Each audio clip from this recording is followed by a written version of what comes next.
Mega కుటుంబంలో ఎవరికి అహంకారం లేదని గేమ్ చేంజర్ ఈవెంట్ లో పవన్ కళ్యాణ్ వ్యాఖ్యానించారు.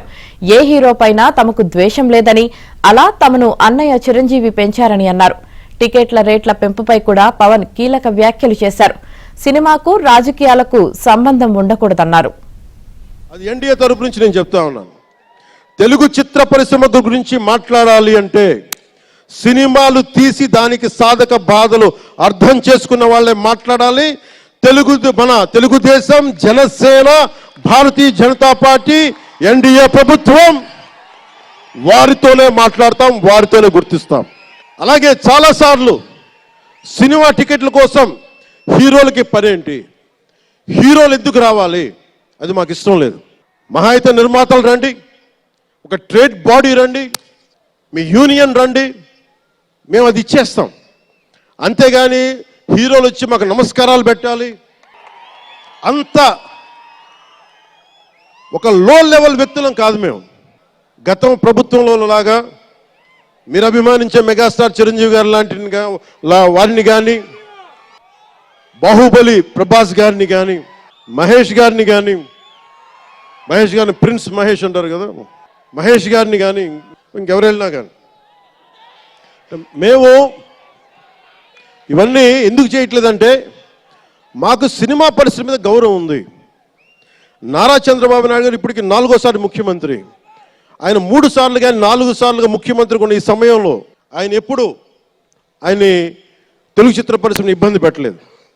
ఎప్పుడు మనం భారతీయ చిత్ర పరిశ్రమ అనేవాళ్ళం తప్ప లాస్ట్ 90s నుంచి టాలీవుడ్ అని, బాలీవుడ్, కాలీవుడ్, మాలీవుడ్ మనం ఎందుకు ఏప్ చేయాలి వీళ్ళని? Why do we have to ape Hollywood? మనం ఒకప్పుడు మాయాబజార్ లాంటి సినిమాలు తీసిన వాళ్ళం, మూకీలు తీసిన వాళ్ళం. చిత్ర పరిశ్రమ ఒక బెంగాల్లో పరివిడిల్లింది అక్కడ.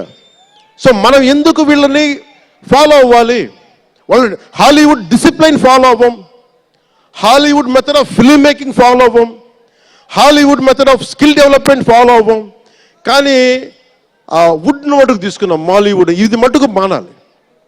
ఎందుకంటే మనకు ఒక కాళిదాసు ఉన్నాడు, మహా కవులు, కళాకారులు గొప్ప గొప్ప కావ్యాలు రాశారు. సో మన జాతి తాలూకు ప్రాముఖ్యతని సినిమాలే చెప్పగలగాలి. అందుకని హాలీవుడ్ని అనుకరించడం మానేయాలి. మనదైన సత్తా, మనదైన కథ, మనదైన బలం మనం చూపించాలి విశ్వానికి.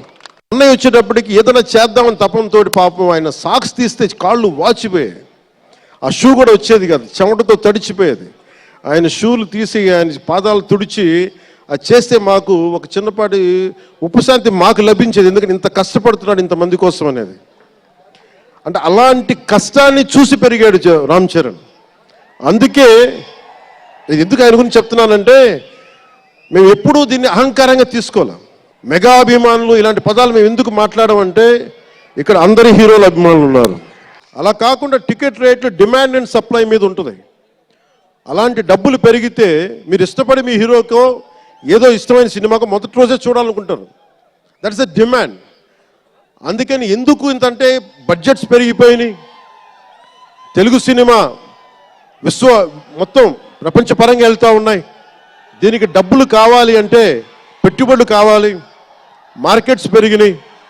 అలాగే పెరిగిన ప్రతి రూపాయికి 18% జిఎస్టీ కడతాం, ప్రభుత్వానికి ట్యాక్స్ వస్తుంది.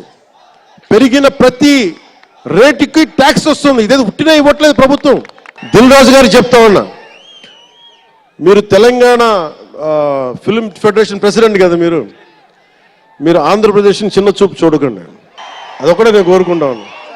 నేను 2 కళ్ళు అని నేను నమ్మను, కానీ మీరు తెలుగు చిత్ర పరిశ్రమని అటు తెలంగాణలోను ఇటు ఆంధ్రాలోను 2 చోట్ల అద్భుతంగా ఉండాలని కోరుకుంటా ఉన్నాను. వీరికి మీ ద్వారా కొంత ఉపాధి కల్పించండి.